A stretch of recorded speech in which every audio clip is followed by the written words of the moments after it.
Mountain Demon here. Gonna show you how to do a clutch on a TJ. First, you're gonna want to disconnect your negative battery cable. As you can see, I've already done. You're gonna want to move to the inside of your Jeep and remove your center console, which you can see I've already done, to remove the shifter. In order to remove the shifter, you're gonna want to take all that out. Here's the shifter here. Once you get under there, you're gonna want to just lift this rubber boot up off your transmission. You're gonna want to push this down with your 2 fingers and twist it out counterclockwise, in which this whole piece then will slide up out of the transmission. You're gonna want to pull the starter out, which I have also already done. You're gonna want to remove your starter, remove your drive lines. As you can see, I removed mine, just tied it up to the frame there. The rear one, I just kind of left him dangling there. You're going to want to remove those. You're going to want to support the back of your transfer case with some sort of jack or jack stands, because you're going to want to remove your skid plate. The transmission is mounted onto the skid plate, so you want to be very careful on doing that, because it could possibly fall and land on you. On the transmission here, you want to undo all your electrical. You're going to have an electrical connector here on the back side towards the rear drive shaft of the transfer case.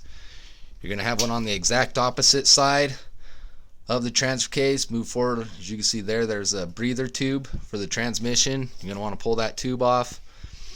Disconnect your other wire that's on the transmission itself. You can see that one there. There's your shift lever port, where I pulled that out from. Once you undo that, you're going to want to undo your 4 bolts on the transmission. You have 2 on the sides, passenger and driver. Those are both 5/16 bolts. You're going to want to remove the 2 top bolts, which are those 2 on the top of the transmission. That is a E12 socket. To remove those bolts,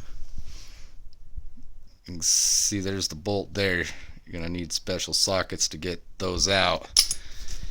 To get the clutch out, once you pull the transmission back, it should slide right off the shaft.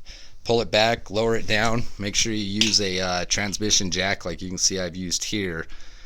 I just lowered it all, transfer case, transmission and all. Just pulled it fairly easy.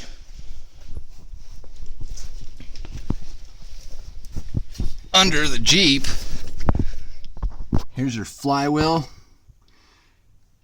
You can't see very good because I've already got it back together, but through that hole you're going to have a bearing. There's several videos on YouTube that show you how to get that out. I used lithium grease and bread. You just fill it up with lithium grease, stuff it in there, stuff a whole bunch of bread in there. Just take a hammer and a solid bar, something that'll fit directly inside that bearing, and just smack it with a hammer, and that bearing should just pop right out. I had a fairly easy time. I had to look that one up on YouTube as well. You got the 6 bolts to pull the old one off. Those are 1/2 inch. I undid all the bolts except for a couple at the top. I just left those loose until I got all the other bolts out. Once I got that far, I was able to put my other hand here underneath it to be able to support it. And then I undid those top bolts there, and this whole piece just pops right off. Fairly simple. And then just bolt the new one right back on. They give you a guide tool. Just want to slide that in there, and then slide that back on there. Make sure you torque those down to your manufacturer specifications. On the inside of the bell housing, you have your clutch fork and your throwout bearing. You're also going to have this little clip on the one side, which a lot of times they rust out and tend to break. But you can see my old one, it is broke. So I picked that up at the local Jeep dealer. I think it was like 10 bucks. So you want to grab one of those when you get a clutch. There's your throwout bearing. Fairly simple. Just snaps right back onto the clutch fork, and all that just slides right back on there. I cleaned mine up real good before putting it back together.